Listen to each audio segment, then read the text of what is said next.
Alexandra, I have a present for you. That's what my father said on a snowy Christmas night as he handed me a large, bright red suitcase. Under the warm glow of the living room lights, it shimmered eerily, almost as if it was foreboding an extraordinary, unthinkable journey ahead. He then continued, "This is the last time you are here. Don't come back here again, and don't ever contact us. My name is Alexandra, and I'm 27 years old. This is the story of how I was betrayed and systematically exploited by the very family I trusted, branded as no longer needed, and cast aside, only to climb back from the depths of despair until I reclaimed my freedom and my own worth. Several years before that dreadful night, I was living a quiet but fulfilling life in a small apartment away from the bustle of the city. Each morning, I'd wake up to the sunlight streaming through my window, start my day with the aroma of freshly ground coffee, and feel grateful for the simple, peaceful routine that had become my treasure. But I held a secret dream. A dream I had never shared with anyone. I wanted to start my own consulting firm one day. I didn't want to be just another cog in a corporate machine. I wanted to use my own knowledge and experience to help struggling small businesses directly. Fueled by that passion, I worked tirelessly at my day job, soaking up every bit of expertise I could. At night, I devoured business books, and on weekends, I attended seminars and built professional connections. Most of my salary was allocated meticulously to what I called my independence fund. I carefully divided each dollar into envelopes labeled with specific savings goals. Every time I saw those envelopes growing thicker, I felt my dream getting closer, more tangible, and it filled me with a fierce sense of purpose. But that fragile balance in my life began to crumble the year the world was swallowed by the global financial crisis. The year of the bankruptcy of the Lehman Brothers. It was a mid-sized manufacturing company where my father had worked for decades. Due to the crisis, it suffered devastating losses. Faced with an existential threat, the company resorted to massive layoffs, and my father was, tragically, among those let go. One Sunday night, when I called home as usual, I heard my mother's trembling voice through the receiver. "I don't know what your father is going to do now. We still have to pay for Christina's tuition for 2 more years, not to mention the mortgage." On the other end of the line, my proud father stayed silent while my mother wept uncontrollably. Their despair crackled through the phone line. It was almost tangible. My independence fund. It was the product of my blood, sweat, and tears, my future itself. But my family, who had raised me, was on the brink of losing everything. How could I possibly prioritize my dream over them? "Don't worry. I'll take care of it." Before I even realized it, the words had slipped from my lips, and so I made the heavy decision to freeze my dream, to break into my future, my independence fund, to support my family. I had no idea then that this decision would become my one-way ticket to hell. To spare my father's pride, I decided to send $1,200 a month to their account, framing it as temporary financial help until Dad finds another job. I continued living in my small apartment, and every payday, I went to the ATM to transfer the money home. That routine became my new normal. For the first few months, things were peaceful. My family was truly grateful for my support. Whenever I visited, my mother would hold my hands with tears in her eyes. "Alexandra, you've saved us. I don't know what we would have done without you." Even my father muttered, "I'm sorry," to apologize. And my younger sister, Christina, who is usually very stubborn, even said, "Thanks, Alexandra. Because of you, I can continue my studies."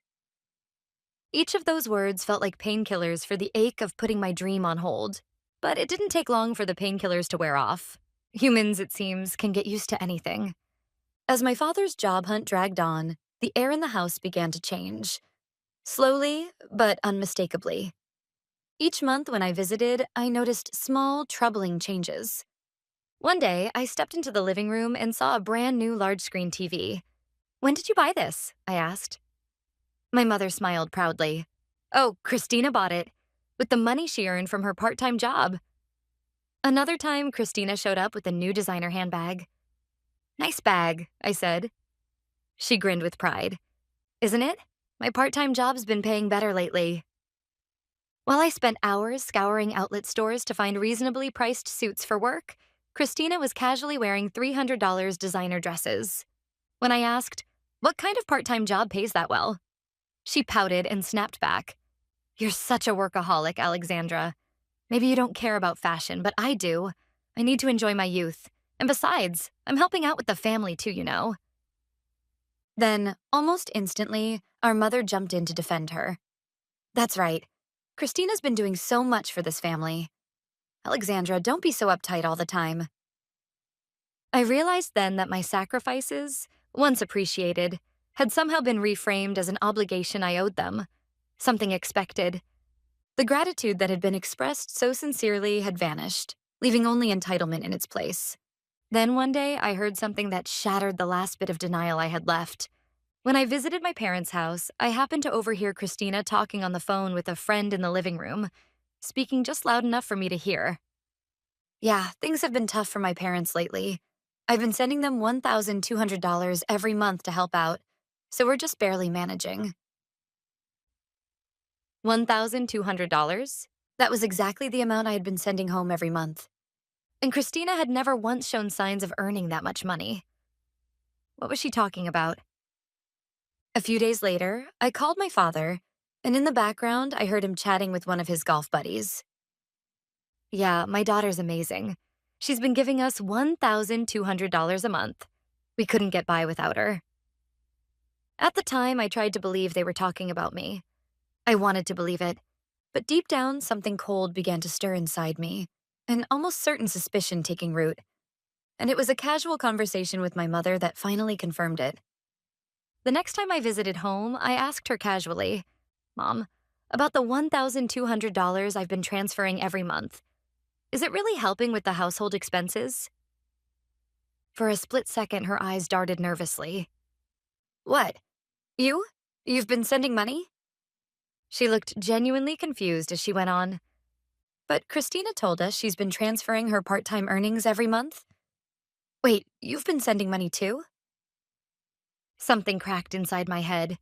My vision went white. Mom, have you ever checked the sender's name on the bank statement? In response to my question, she shook her head. No, Christina always tells us, I sent the money, so I never thought to check. And there it was. Christina had been pretending that my $1,200 transfers were hers, that she was the one supporting the family. And my parents, without ever checking the account details, believed every word she said. Panicked, I tried to explain. Wait, what are you talking about? You told me to send money every month. Christina isn't paying $1,200. I'm the one who's been transferring that amount. Check the name on the statement. If it's really from her, then I guess you don't need mine anymore, right? My mother quickly replied, I'm sorry, I must be mistaken. I'll check it later, don't worry. And left to go shopping. But from that day forward, something in the way I saw my family changed completely, and quietly, I began to prepare for the day the truth would come out. I started gathering evidence, copies of every bank transfer receipt, detailed statements, and proof of my family's excessive spending. Whenever I visited home, I discreetly took photos of anything relevant and uploaded them to the cloud, making sure no one would ever find out. Outwardly, I behaved as if nothing had changed, like a swan gliding serenely across the surface of a lake while paddling furiously beneath. Inside, however, I was suppressing a firestorm of rage and humiliation. I kept working, kept sending $1,200 every payday, as though nothing had happened. Everyone knew the family's finances rested entirely on my narrow shoulders, yet Christina's sense of entitlement only grew more grotesque by the day. One afternoon, when I stopped by the house, Christina said offhandedly, Hey, I want to go on a graduation trip to Europe with my friends.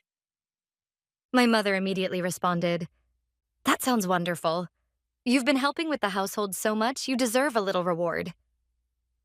My father nodded. She's right. You've done so much for us, Christina. Go have some fun. My contribution was invisible, erased. Only Christina's imaginary generosity was celebrated. Watching them, something inside me froze over completely. And then it happened. The moment that ended everything. One night, I stopped by the house late to pick up something I'd forgotten.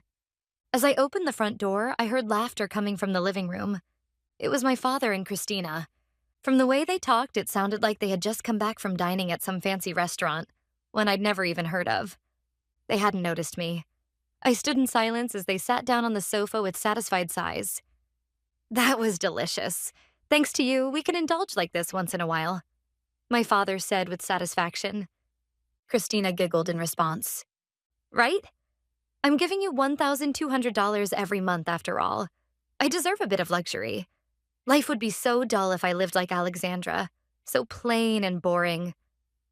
My father chuckled and added, You're absolutely right. Alexandra's never been much help anyway. We're lucky to have a daughter like you. So thoughtful, so dependable. I felt the blood drain from my entire body at those shocking words. A sour taste rose in the pit of my stomach. Quietly, I closed the front door and walked away. There was no love left in me, not even resentment or sorrow. What remained in my heart was not all-consuming anger nor tearful sorrow, but a cold, icy numbness that extended to the very depths of me. That night, my mind was made up completely. Someday, the truth will come to light. Until that day came, I would keep gathering evidence, silently, patiently. As Christmas approached, my parents started calling more often. Let's spend Christmas together this year, as a family. I couldn't help but feel a flicker of hope at my mother's message. I couldn't help but cling to a faint hope that they might finally recognize my efforts and be kind to me at least for Christmas. On Christmas night, the living room was filled with laughter and a modest feast laid out on the table. After dinner, my father disappeared into the other room and came back carrying a large box. He set it down in front of me. Alexandra, I have a present for you. My heart leapt. I hadn't expected anything. I untied the ribbon and opened the box. Inside was a brand new, bright red suitcase, the kind you'd take on a trip. As I stared at it in confusion, Christina said proudly, Go on, open it, Alexandra. I unzipped the suitcase. Inside were all the belongings I'd left at my parents' house. Childhood stationery, my high school albums, my college diploma, even spare clothes and makeup I kept there for overnight stays. All of my memories, every trace of my life in that house had been stuffed carelessly into that suitcase. As I stood there frozen, my father said coldly, This is the last time you are here. Don't come back here again, and don't ever contact us. What? I couldn't comprehend what I was hearing. What are you saying? I asked, my voice trembling. My mother sighed in exasperation. Why, Alexandra, don't play dumb. Christina's been helping us with $1,200 every month, and you haven't done a thing. My father followed up sharply. To tell you the truth, I found a new job 6 months ago, but I couldn't stand watching you freeload off the family, pretending to benefit from Christina's hard work. You should learn from your sister. She's been paying $1,200 every month for this household. It felt like someone had struck me across the head. Wait, what are you talking about? I'm the one who's been sending... Before I could finish, Christina cut in, her tone dripping with mockery. What are you saying, Alexandra? Are you trying to steal credit for what I've done? That's pretty pathetic. That's right, Alexandra. You've always tried to take credit for your sister's achievements. I'm done with your lies. My mother's glare was sharp as glass. Desperate, I pleaded, Mom, please, just check the bank book. Look at the sender's name, it's... But my father's roar cut me off. Enough. How dare you lie like this to take credit from your sister? Have you no shame? We raised you, we gave you everything, and this is how you repay us? Learn from your sister. You're no use to this family anymore. At that moment, something inside me shattered completely. I didn't even cry. Instead, a cold, hard determination rose from the depths of my stomach, like steel forged in ice. All right. I stood up quietly, took hold of the red suitcase, and walked toward the door. Behind me, I could hear their smug laughter. As I stepped out, I could hear Christina's voice from the living room. Finally, she's gone. Now we can live in peace. My mother laughed. Honestly, I never liked her. Always so arrogant. Without looking back, I stepped into the freezing night. Pulling the bright red suitcase behind me, I thought, they probably think they've cast me out powerless. But the truth would be revealed in time.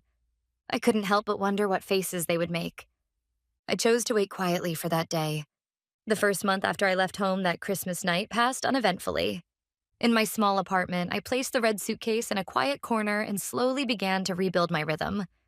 For the first time in years, I was free from the burden of sending $1,200 every month.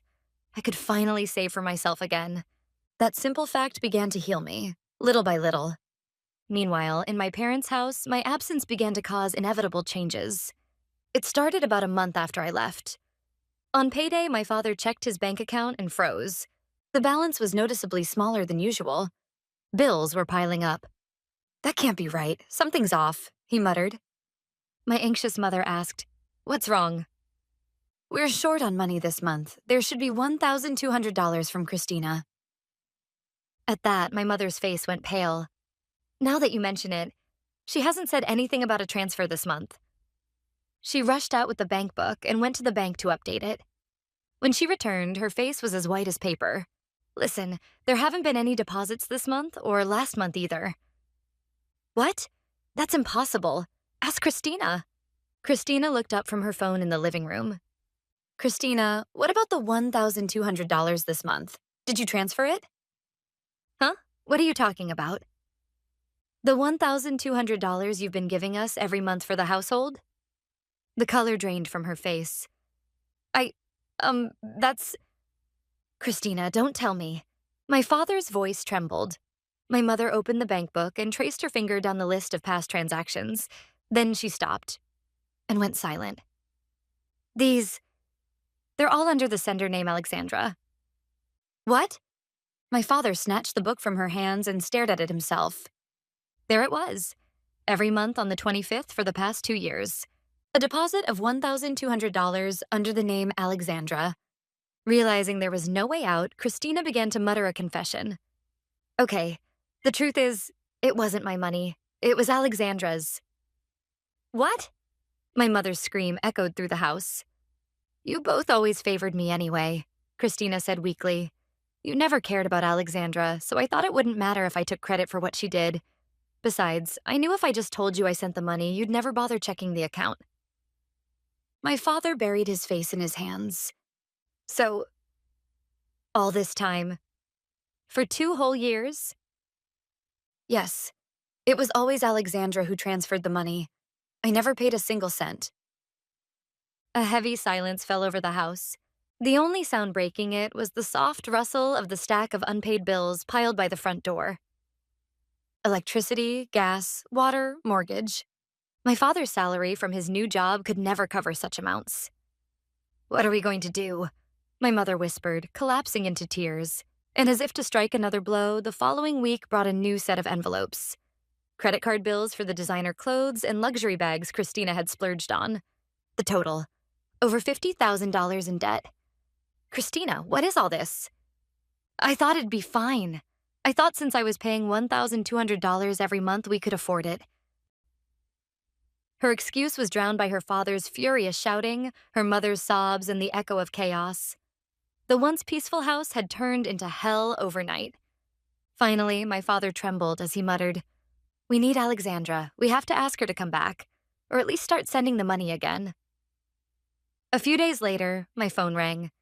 The screen read Mom. For a moment, I hesitated. Then I answered, "Alexandra, thank goodness you picked up. Please, you have to start sending the money again." Her voice was desperate.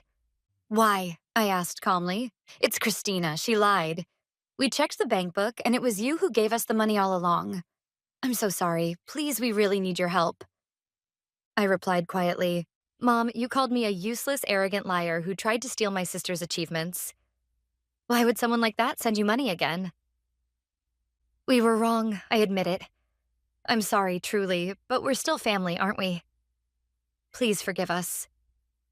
"Family? When you stuffed all my belongings into a suitcase and threw me out on Christmas night, you told me I was no longer needed. Would a family do that? If you had simply looked at the account name, you would have seen the truth. But you didn't. You just believed Christina and called me a liar." On the other end of the line, I heard the sound of my mother quietly sobbing, but my heart no longer wavered. The calls kept coming, first from my father, then my mother, and finally from Christina herself. "Please, just send the money again. We were wrong. Forgive us. Alexandra, help me, please." But my answer never changed. "I won't send anything ever again." Soon their tone shifted. "You have a duty to help your family. Have you forgotten everything we did for you?" You're heartless. No blood, no tears. The guilt-tripping turned into veiled threats, but I no longer let their words touch me. Then I took the final step. I contacted a lawyer I had once met through work. I'm being harassed by my family, repeated calls and emotional threats. I want to take legal action. After hearing everything, the lawyer nodded. I understand. We'll start by sending a certified letter prohibiting further contact. If they persist, we'll proceed with legal measures. A few days later, the letter was delivered to my parents' home. An official notice, signed by the lawyer, forbidding all further communication with me. Violation would mean legal consequences. That same evening, my father called one last time. Are you serious about this? Yes, don't ever contact me again. To me, you're no longer my family. After those last words, I ended the call and blocked their number. A year has passed since then. Free from the burden of sending $1,200 per month, I've been able to save for myself again. Work is going well, and the dream of independence I once gave up on has started to feel within reach once more. From what I heard through friends, the situation at my family's home has become dire. My father's salary alone couldn't sustain them. My mother had to start working part-time. Christina, too, finally began a part-time job, but the weight of her past extravagance still crushes her, and she spends her days drowning in debt repayments. Worse than poverty, though, is what became of their hearts. My father calls Christina a liar. My mother blames her, saying, "If only you didn't exist." And Christina mocks them both, sneering, "How stupid can you be to be fooled like that?" They now live in a house filled with resentment and hate. And yet, when I heard all this, my heart remained perfectly still. No pity, no satisfaction, just the quiet understanding that every outcome was the result of their own choices. One evening, after work, I stood by my apartment window and looked out at the city lights. The warm glow filled the night, gentle and alive. In the corner of my room still sits that same red suitcase. Once, I lived shackled by something called family, barely breathing beneath their expectations. Now, that version of me feels like a stranger from another lifetime. Blood ties alone do not make a family. It was then that I truly understood, deep in my heart, that the real life my journey had begun with that single suitcase would only be complete not by making someone else unhappy, but by allowing myself to find happiness freely without anyone standing in my way. A true family is not defined by blood, but by mutual respect and support. I am now beginning to build my own family with my own hands. It is the bonds with friends who truly understand and respect me, and the future I will one day share with someone who genuinely loves me. That bright red suitcase still sits in the corner of my room. It stands as a symbol of my resolve never to return, and as a reminder of the door it opened to my new life. My life, at long last, has truly begun,